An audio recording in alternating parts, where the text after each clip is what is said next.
Uh-oh.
Okay, we'll start with this, a recent set of quotes from Claressa Shields. She's come out in a recent interview on Fight Hype. As the interviewer asked what she thought about the promotional company, MVP, signing Alicia Baumgartner and more female boxers, this is what she had to say.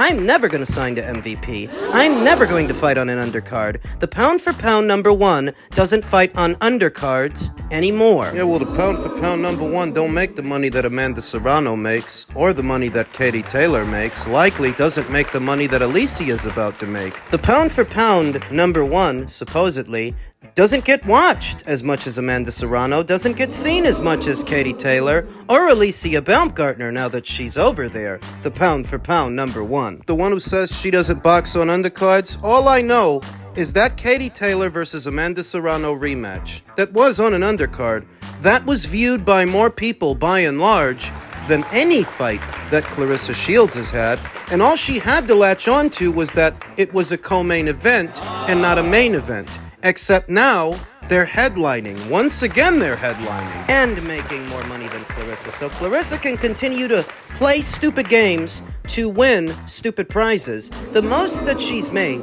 in terms of headlines isn't even due to her fights or her boxing. It's due to her relationship with Papoose. The love triangle between Claressa, Papoose, and Remy Martin. She's not getting attention for her fights, for being undisputed at heavyweight or whatever it is now. She's not getting attention for that, and she's not being talked about for that. She's being talked about for shade room shit, gossip shit, petty shit, stupid shit. Because she's a stupid broad. I'm sorry to say, but if your pride is getting in the way of career advancement, fighting on a bigger platform, bigger stages, for bigger money than you've ever made in your entire career, if all that stands between you and that is your pride? I don't even want to call it pride. She's got some kind of manufactured beef with Jake Paul that she started. From the moment this kid made his entry into the boxing space, she's had an axe to grind with him as if he owes her something. No matter what he does for the other women boxers, no matter what effort him and MVP make to advance the sport for the women. You don't have to like Jake Paul's events. You don't have to like his fights per se, but he's done a lot for the sport. He's done more good than bad. Bringing a major player like Netflix into the boxing space, a platform that size, that's major. And if she's too stupid to see that, then stay stupid and keep fighting in half-empty arenas while you call yourself the greatest woman of all times. Whatever makes you feel better, Claressa. Whatever makes you feel real. Chasing around naturally smaller fighters like your old buddy Michaela Mayer and Lauren Price, who are at welterweight, while you're up there at heavy. Whatever makes you feel real. And it's the funniest thing because a fight with Michaela or a fight with Lauren, it's not like Claressa's promoter's going to be putting up any money. You'd be relying on their promoters to bankroll those shows, and given your demands, they probably wouldn't happen. Pay you through the nose for the marquee value you ain't got, the tickets you don't sell in America, because I saw Claressa's last fight. I've seen Claressa's entire career. Biggest fight she ever had was not in America, and all those people that showed up in the UK for the Marshall fight,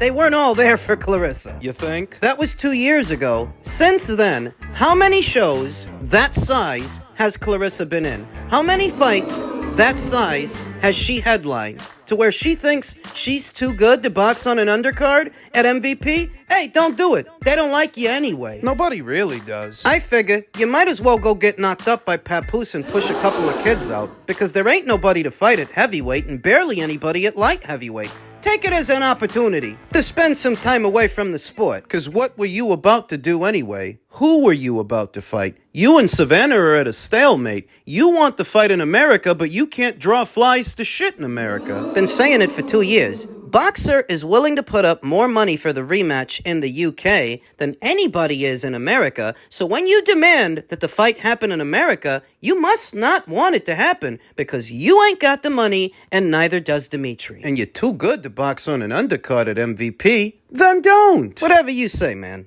Elsewhere in the world of boxing, Ryan Garcia took to his social media and stated, "Major announcement, working with Derek James for this camp, and it's been going great.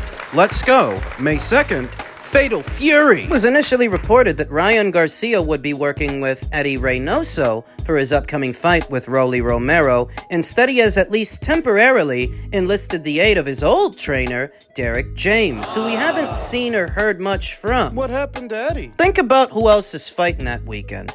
Canelo Alvarez, Jaime Munguia, both of which are trained by Eddie now. Then think about the Americans he was supposed to be training in Ryan Garcia and Teofimo Lopez. I think it was a scheduling conflict that led to Eddie not training Ryan and not training Teofimo, because they're going to be fighting in New York, but that same weekend, Jaime and Canelo are going to be boxing in Saudi. I think to Eddie, Canelo and Jaime took priority. That took precedent. Eddie would have been spreading himself thin, trying to get 4 fighters ready that are fighting the same weekend, only 1 day apart. Said it in my previous video. Wasn't going to work out. What's he going to do? He's going to be in New York on Friday, then fly out to Saudi on Saturday, just in time for Canelo and Jaime's fights. I don't think so. He had to make an executive decision, and he made it. And as a result of that, Ryan is back with Derek James, at least momentarily. Ryan's time with Derek, he didn't get better. He didn't improve. Even if he racked up the biggest win of his career so far, with Derek James in his corner, tactically and technically, he's regressed. What I remember of the Devin Haney fight, not necessarily a boxing masterclass, because it wasn't. All it was is that Ryan was physically stronger than Devin. That no matter what, whenever Ryan connects with a shot, Devin can't hold it. So it was easy for Ryan to overpower him, in spite of his haphazard fundamentals. He was just physically stronger, but boxing-wise, his technique sucks. He didn't actually improve. He didn't actually get better under Derek James's tutelage, though at the same time, it's really not a big deal, because look at who he's fighting. He's fighting Rolly Romero.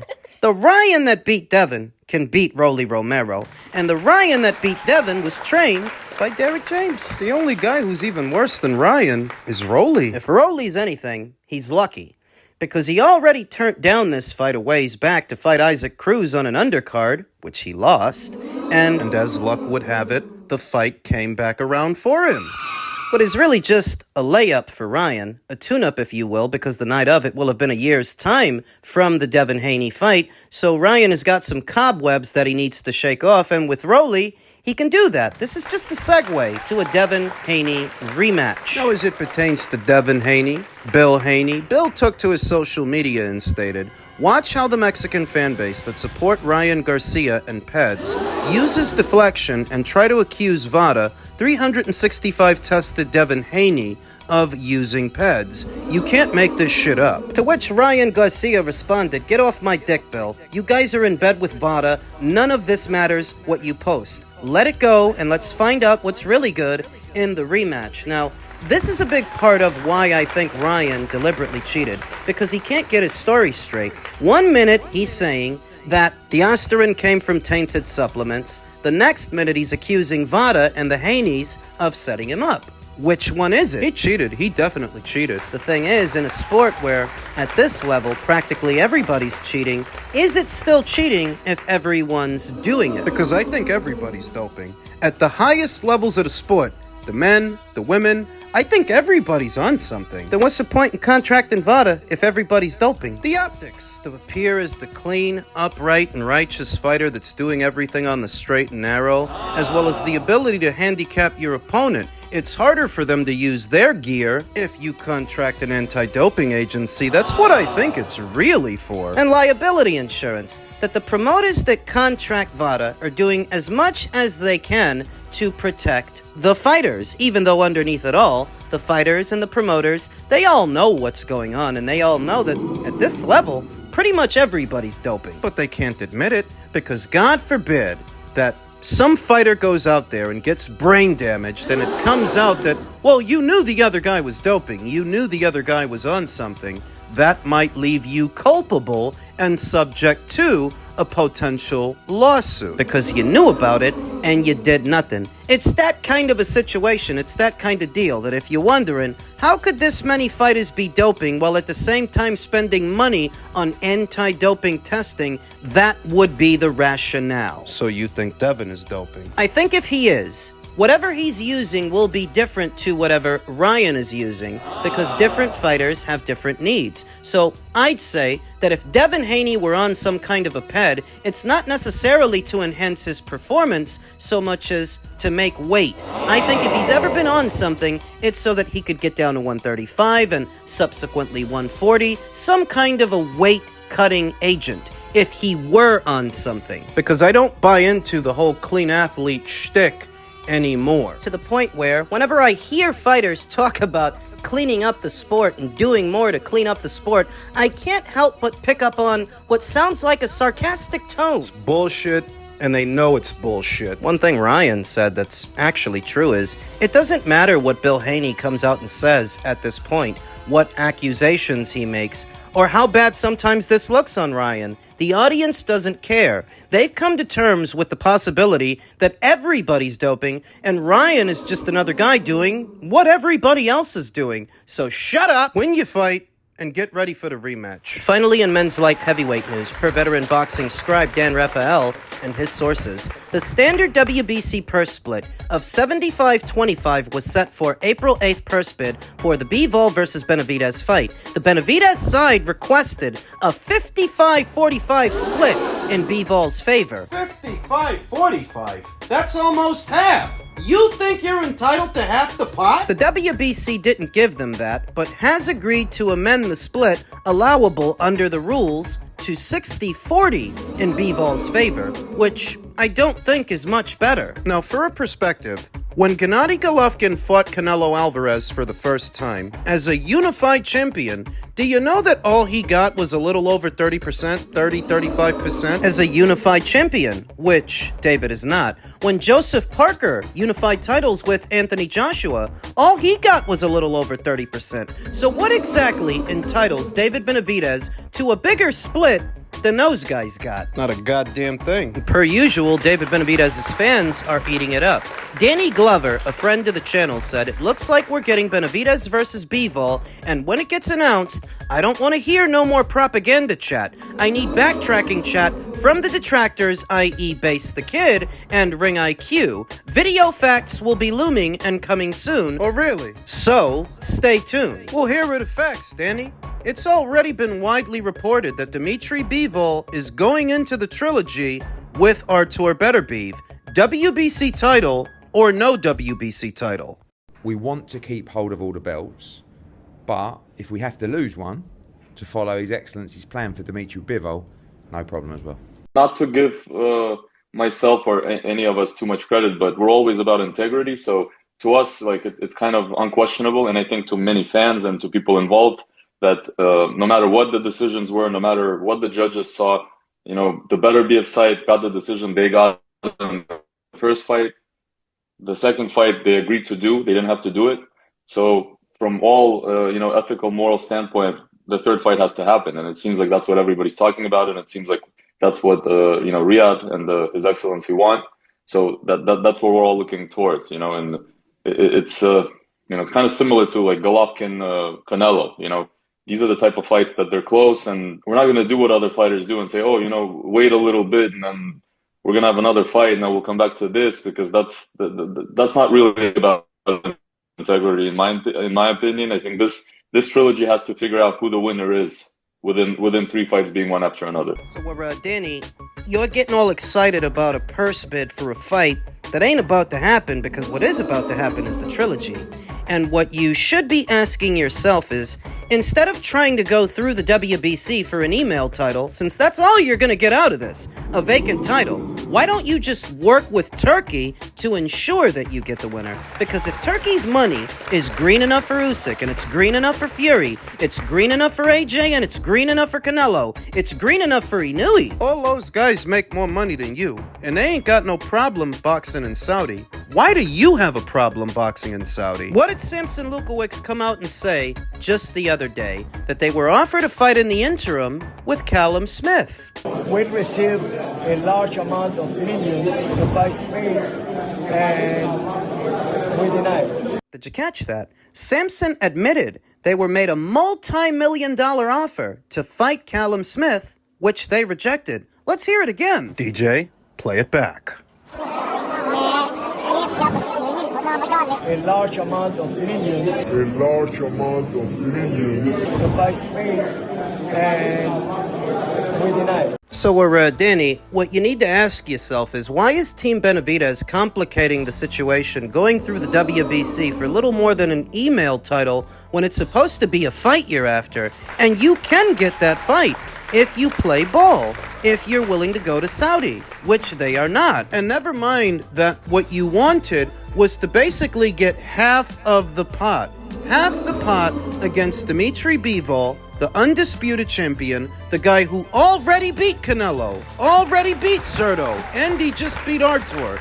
You're entitled to practically half of whatever he gets. And you expect to negotiate a fight under these circumstances? No, they don't expect to negotiate a fight under these circumstances. What they're doing is making the fight difficult to make so it doesn't happen. Because they don't want it to happen. They just want a vacant title. More than undisputed, more than a fight with Dimitri, more than a chance to prove that you're the best in show.